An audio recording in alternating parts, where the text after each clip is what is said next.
Han is somebody who's a kind of a paradox. On the one hand, he's lived a very tough life, and he knows a lot about the streets, about taking action, taking things into his own hands, and he's learned to live by his wits and and his skills in the middle of a conflict, and yet, whether he likes it or not, there is fundamental goodness in him. He'd like to he'd like to erase it. He'd like to grow out of it. As we know, he never can. He never will. So of course, this story deals with that internal tug of war in ways that are, I think, entertaining and also emotional and exciting. Larry Kasdan and his son John, who have, I think, an innate sense of the fun, the heartache, the physicality, and even sometimes the hilarious awkwardness of Han Solo.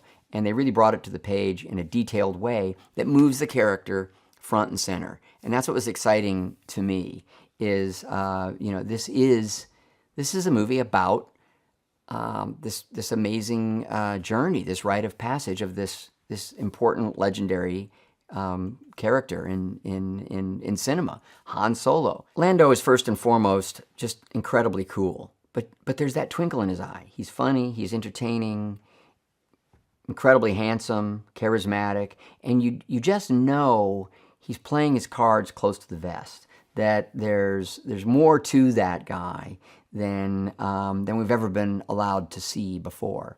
Donald Glover, who grew up loving what Billy D. Williams did with Lando, and he was honored to be able to dig a little deeper, show us a little more, let us see the younger version, let us understand, and have a little better insight into what makes him tick, what are his other abilities, and it's a terrific role, and Donald just brought it to the screen with such enthusiasm and commitment. He's a very creative guy, and yet with tremendous respect for his sense of who Lando was and what he meant to the movies and to pop culture. Phoebe, who plays L3, is such an inventive, improvisational talent and so funny, a terrific writer on her own. And I know that the Kasdans just adored what she was able to bring to the character, and in directing her, I was always looking for the takes that took advantage of the script as written, and then went a little further and tested and pushed Phoebe to see where else she could take the character, and often it was into some very funny headspaces. Tandy is incredibly charismatic, and also has a kind of presence and strength that is not acting.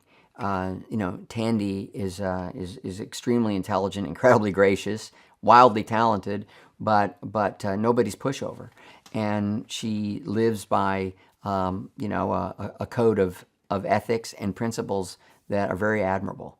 And she brought that kind of strength of character and honor to Val. One thing that I would say about Beckett, about Val, about Rio, is that we do see that there is honor among thieves. There is also dishonor.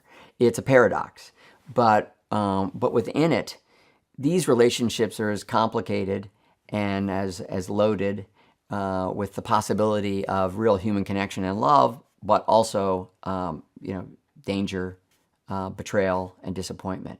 And so a lot of what Han is going to learn about the complexity of the world and the pain of loss and betrayal and disappointment comes from this relationship with this gang of outlaws, and his belief that they're going to be the key to his freedom. And in a way they are, and in a way they certainly can never be.